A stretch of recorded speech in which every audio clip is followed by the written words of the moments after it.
Hello. तो अब हम गुरुवादी गुण करते हैं। ठीक है, गुरुवादी गुण 20 हैं।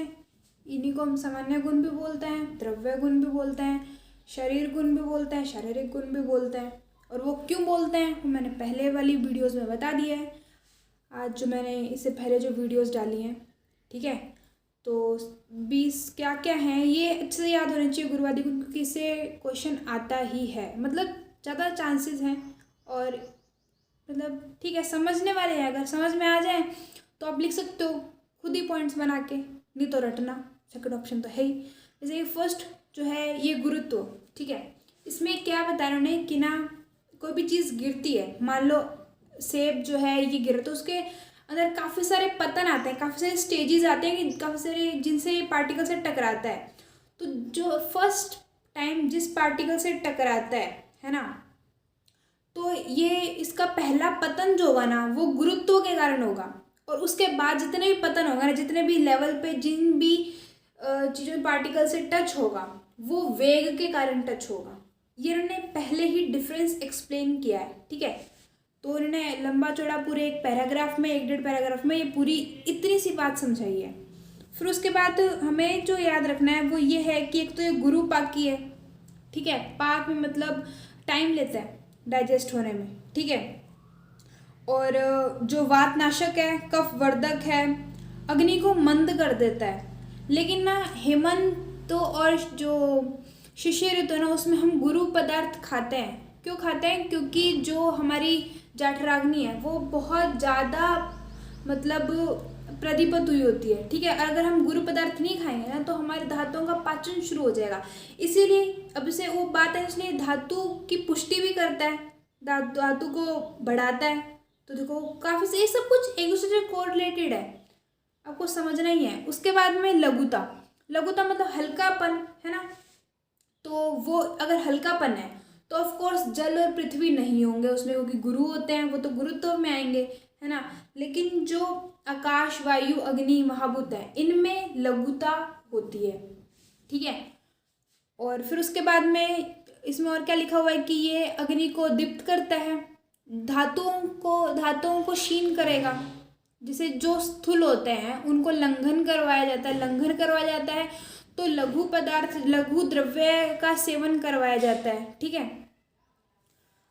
तो इसमें इन्होंने क्या क्या लिखा है वो ये है कि एक तो यही जो मैंने आपको बताया, कृष्णता दुर्बलता उत्पन्न करेंगे, स्रोतों को शुद्ध करेंगे, अग्निदीप्त करेंगे, लघु गुण के कारण स्फूर्ति और उत्साह, हमें लाइट लाइट फील नहीं होता अगर हम जैसे कि एनर्जेटिक सा फील होता है अगर हम ना जो इजीली डाइजेस्ट हो जाए और ऐसा कुछ खाएं, ओट्स वगैरह कुछ भी खाते हैं तो ऐसे एनर्जेटिक फील होता है, अभी इंस्टेंट एनर्जी बन गई है और इजीली से हैवीनेस से महसूस नहीं होता है। फिर शीतता, तो शीतता जो है ये जल महाभूत के अंदर होएगी, ये हमने पहले पढ़ा है, जो हमने जल पढ़ा था उसमें, क्योंकि नेचुरली जल जो है वो शीत होता है।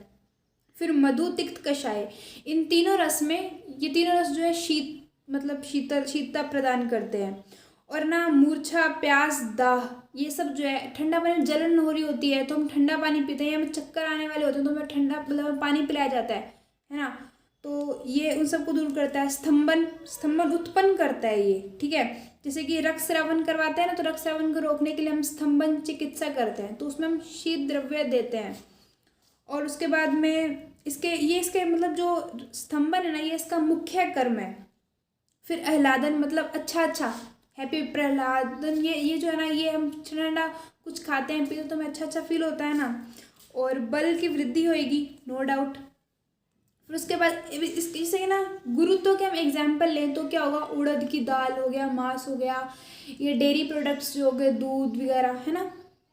और लघु जैसे कि दही है, दही उष्ण होता है लेकिन गुरु होता है।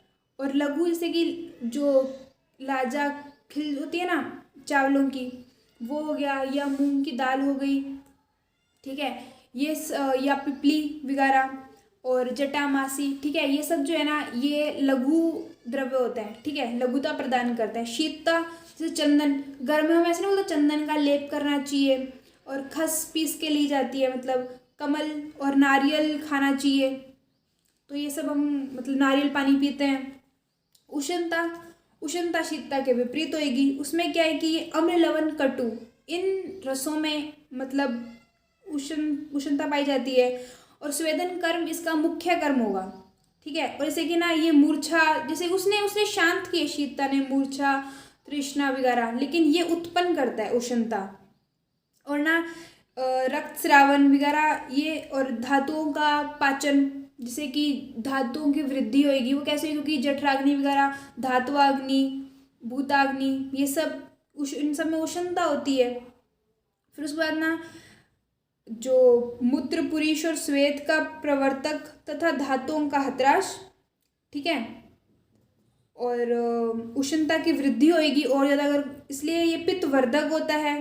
और वात श्लेष्महर, मतलब वात को भी कम करता है और श्लेष्मा को भी, क्योंकि जो पाचन करेगा उष्णता के वजह से, ठीक है। और अब उष्णता किन किन द्रव्यों में पाई जाती है, तो मरीच, चित्रक, चव्य और गुगलू, ठीक है। फिर स्निग्धता जो है ये क्या कहते हैं, हम इसको स्नेहन करते हैं ना तब। अब इसमें क्या क्या लिखा हुआ है कि जल का विशेष गुण है, यह हमें पता है, क्योंकि स्निग्धता और शीतता ये नेचुरली जल में होती है, शीत में। लेकिन जब उष्ण कर जब तो जो शीत जल है वो भृंगन या कफ वर्धक होता है, ठीक है। और ये पिंडी भाव जो है ना, इसको उत्पन्न करने से कि हमने आटा गूंदा तो जल में स्निग्धता है, तभी तो वो फ्लोर को बांधता है, व्हीट फ्लोर को, या कोई भी आटा ले लिया हमने तो। फिर उसके बाद में ना मधुर, अम्ल, लवण इन रसों में पाया जाता है। और इसका मुख्य कर्म क्लेदता उत्पन्न करना है। जो हमने वो द्वंद्व पढ़े थे ना, उसमें मैंने बताया था, ठीक है। स्नेह मार्दम बल को बढ़ाता है, वर्ण की वृद्धि करता है। वर्ण मतलब सुंदरता से ना, गोल मटोल, जैसे ड्राई स्किन नहीं होती है उनकी, ठीक है। अभिषंद और वाजीकरण, ठीक है, ये सब मतलब इन सब के लिए, इन सबको बढ़ाता है ये, ठीक है। एग्जाम्पल क्या होंगे, घृत, तेल, वसा, मज्जा। और इसमें सबसे उत्तम जो है घृत को माना जाता है। फिर उसके बाद रुक्षता स्निग्धता के बिल्कुल ऑपोजिट होएगी। अब इसमें ये जो है ना खरखरापन, ड्राइनेस उत्पन्न करती है, रूखापन, ठीक है, कठोरता, शुष्कता, ये सब कोई भी वर्ड यूज कर लीजिए आप, ठीक है। और ये जो है ये पृथ्वी और वायु में इनमें पाई जाएगी। बोलते हैं ना कि ये अभी जो है रुक्ष हवा मतलब चल रही है, लू में भी इसे की ड्राइनेस उत्पन्न होती है। फिर उसके बाद में जैसे कटु, तिक्त, कषाय, इन रसों में रुक्षता होती है, ठीक है। ये वाले रसों का, अगर हम इन रसों वाले द्रव्यों का सेवन करेंगे तो वो शरीर में रुक्षता उत्पन्न करेंगे, वात को बढ़ाएंगे, कफ का शमन करेंगे। इसका मुख्य कर्म क्या होगा, शोषण होगा, ठीक है, क्योंकि वो भृंगन कर रहा है, ठीक है ना, वो क्लेद उत्पन्न कर रहा है, स्निग्धता, और ये जो है ये शोषकता उत्पन्न करेगा।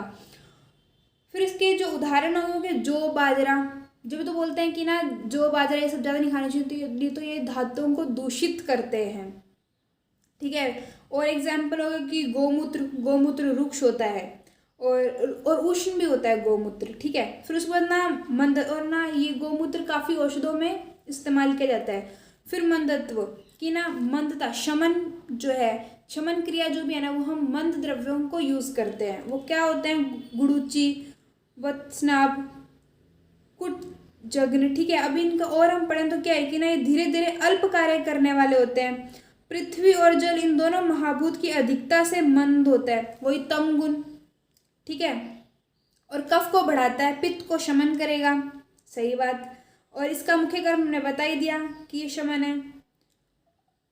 फिर उसके बाद में चिरकारी मतलब धीरे, वो ये सब कुछ ये अलग अलग वर्ड यूज कर रहे हैं, बात एक ही कहनी है इनको। फिर तीक्ष्णता होगी तो पक्का वो शोधन के लिए, ये हमने द्वंद्व में पढ़ा था।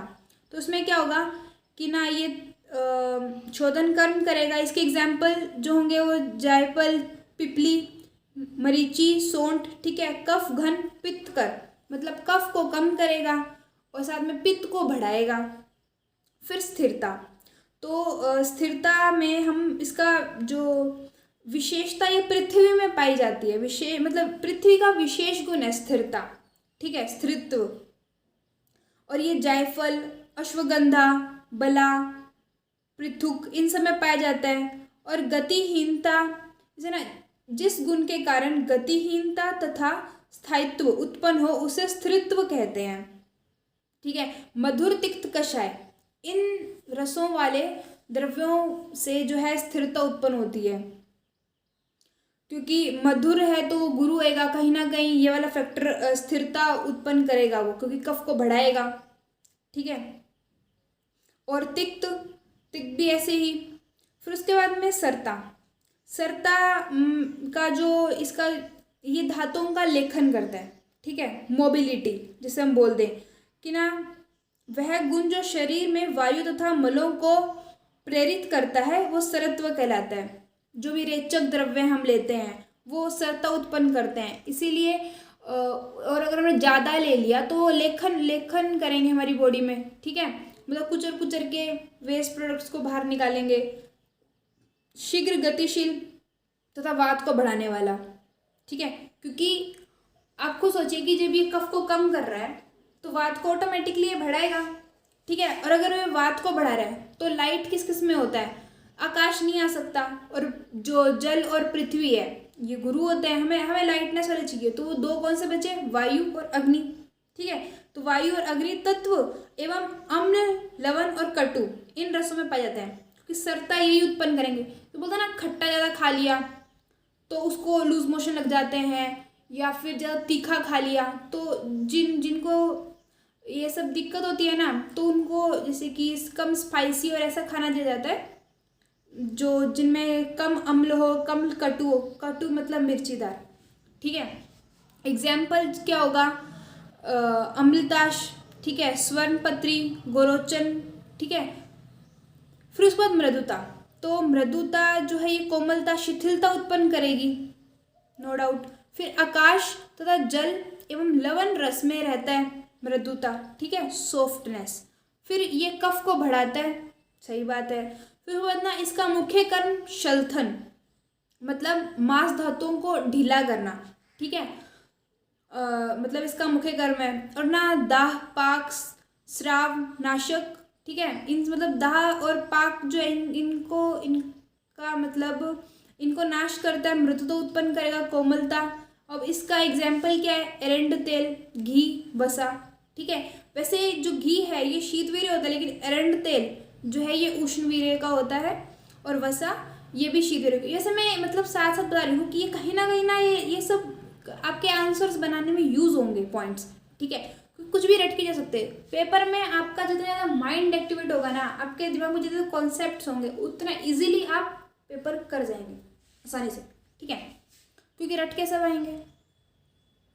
कठिनत्व, तो अर्थात वह गुण जो शरीर में कठोरता एवं दृढ़ता उत्पन्न करे वह कठिन कहलाता है। स्पर्श में कठोर, दृढ़ता, ठीक है, जैसे हड्डियां वगैरह।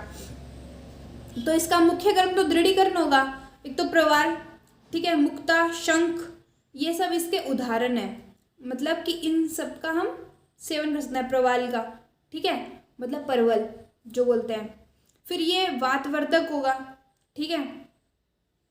फिर उसके बाद ना विशुद्धत्व, मतलब कि ना शुद्ध, पिच्छिल का बिल्कुल ऑपोजिट, ठीक है।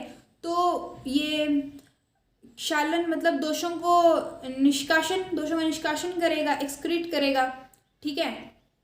एग्जाम्पल क्या होगा, मध्य, मूंग, नींब, क्षार, और ना ये वात घन और कफ घन दोनों होता है, ठीक है। पिच्छिल का मतलब लेपन करेगा, चिपचिपापन, ठीक है। तो इसका क्या होगी, जल में नेचुरली पिच्छिलता प्रेजेंट होती है, ठीक है। लगभग मतलब सीधा से काफ़ी हद तक मतलब हम इसको कोरिलेट कर सकते हैं, बट कहीं ना कहीं इसका डिफरेंस होता है। बट जब हमें आंसर नहीं आता होता ना, तब हमें ये दिमाग में होता है, ये सब कॉन्सेप्ट्स हमारे यूज होते हैं। ये धातुओं को बढ़ाता है, बल कारक है, जीवनीय है, मुख्य कर्म लेपन है, अन्य कर्म जीवन, बल, संधान, उपलेप, शैत्य, तंतुल और गुरुपाक है, ठीक है। तंतुल मतलब वो तंतु को मतलब लाइक दैट, एग्जैक्ट मुझे एक्चुअली पता नहीं है इसका मतलब, टू बी ऑनेस्ट, है ना।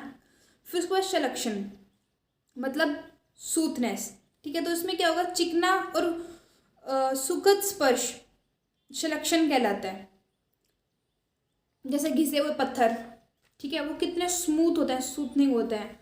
ठीक है, फिर इसमें जो है ना पिच्छिल और शलक्षण में अंतर इतना ही है कि ना पिच्छिल में स्नेहांश होने से चिकनाई होती है और शलक्षण में स्नेहांश का अभाव होता है तथा कठिन होने पर चिकनाई होती है। ठीक है, पत्थर है कठिन लेकिन फिर भी कहीं ना कहीं मतलब स्मूथ है।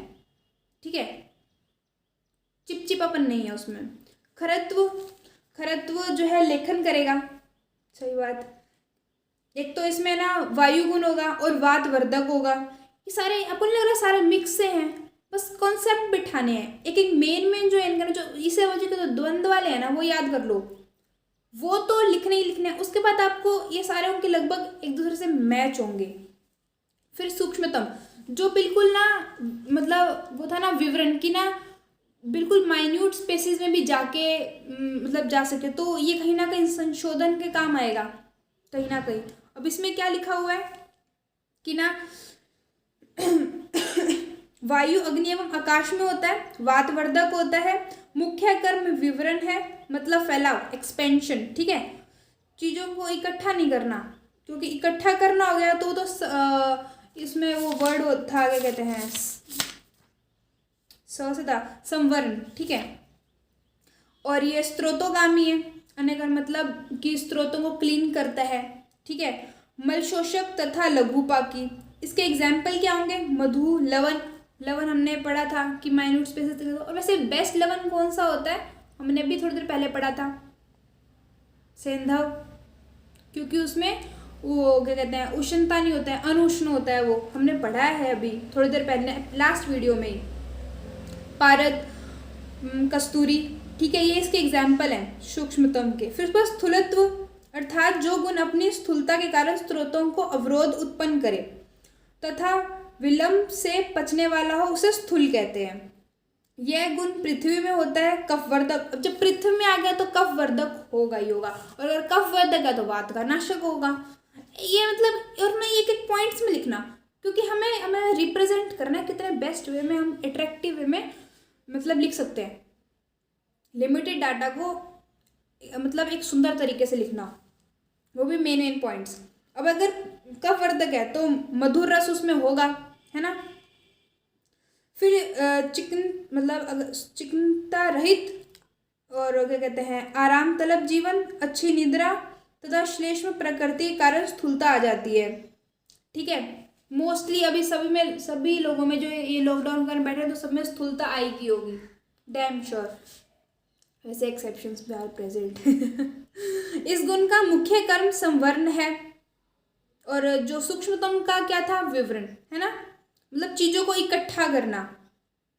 अन्य कर्म क्या है कि स्थूलता, स्त्रोतो, अवरोध, संधि, दाढ़ मतलब संधियों को मजबूत, दाढ़ मतलब ठीक है, और शक्ति, गुरुपाक। अब इसके एग्जाम्पल क्या होगा? दही, पेड़ा, श्रीखंड।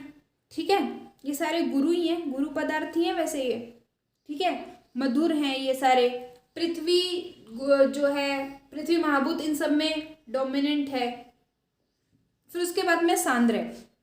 सांद्र मतलब सॉलिडिटी, जैसे कि ना जो स्थूल तथा स्थिर हो उसे सांद्र कहते हैं। सामान्य भाषा में इसे गाढ़ापन भी कह सकते हैं। पृथ्वी का गुण है ये तो मैं समझ में आ ही रहा है। फिर अगर पृथ्वी है तो पक्का कफवर्धक होगा। यह शरीर के अवयवों को प्रसादन मतलब ऐसे हैप्पी कर देता है। ठीक है, और धातुओं की वृद्धि करेगा। इसका मुख्य कर्म प्रसादन है, और स्थूलता, भृंगन, दोष धातु, मल अधिष्ठान है। और इसकी एग्जाम्पल क्या है? मलाई, मक्खन। ठीक है, और प्रसादन का मतलब प्रसन्न रखना, ये याद रखना। प्रसादन हुआ, ह्लादन हुआ, या हाँ ये ठीक है। ये वर्ड्स मतलब अजीब से हैं पर इनका मतलब यही है। और लास्ट जो है वो द्रवत्व। ठीक है, तो ये क्या है? जो गुण सूक्ष्म तथा सभी जगह व्याप्त होने वाले हों वह द्रव कहलाते हैं। यह व्यवहारी होता है तथा रसादि धातुओं को बढ़ाता है। द्रवत्व होगा तो ऑफ कोर्स द्रवत्व के कारण मलों की मात्रा बढ़ाता है। द्रवत्व के दो प्रकार होते हैं, सांसर्गिक और नैमित्तिक। ठीक है, नेचुरली जो लिक्विड है वो तो सांस्कृतिक हो गया। और जो हमने मतलब वैसे तो सेमी सॉलिड है, लेकिन हमने उसको उसको द्रवित फॉर्म में ले आए, ठीक है, कुछ ना कुछ उसमें भावना करके, ठीक है, संस्कार करके, तो वह नैमित्तिक कहलाएगा। सांसारिक द्रव जैसे जल है, और नैमित्तिक जैसे कि पृथ्वी एवं तेज में व्याप्त है, ठीक है। कैसे? क्योंकि ना जो अग्नि जो तेज है ना, वो ऊपर की तरफ मतलब वैसे आप मतलब छोड़िए, ये पॉइंट रहने दीजिए। फिर इसका मुख्य कर्म विलोडन है, ठीक है, मतलब ऐसे बोलते हैं ना, घोलना, ठीक है। फिर अन्य कर्म क्लेदन, द्रव वस्तु वृद्धि तथा व्याप्ति। अब इसका एग्जाम्पल क्या होगा? जल, दूध, ईख, ये सब बकवास थी वैसे इसमें, है ना। इसको कुल मिला के ये याद रखना है कि ना इसके दो एक तो डिविजन्स है, सांस्कृतिक और नैमित्तिक, ठीक है।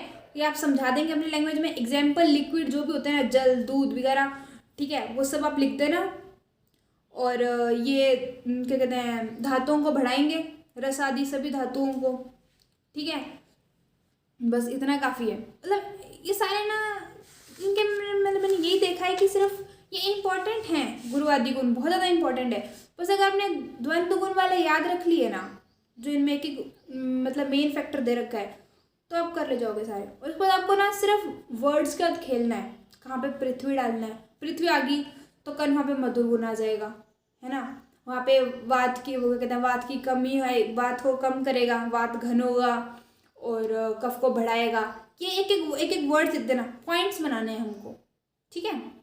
तो इससे हमने हमारा वो गुण चैप्टर कंप्लीट कर लिया है। Thank you for watching the video. Thank you.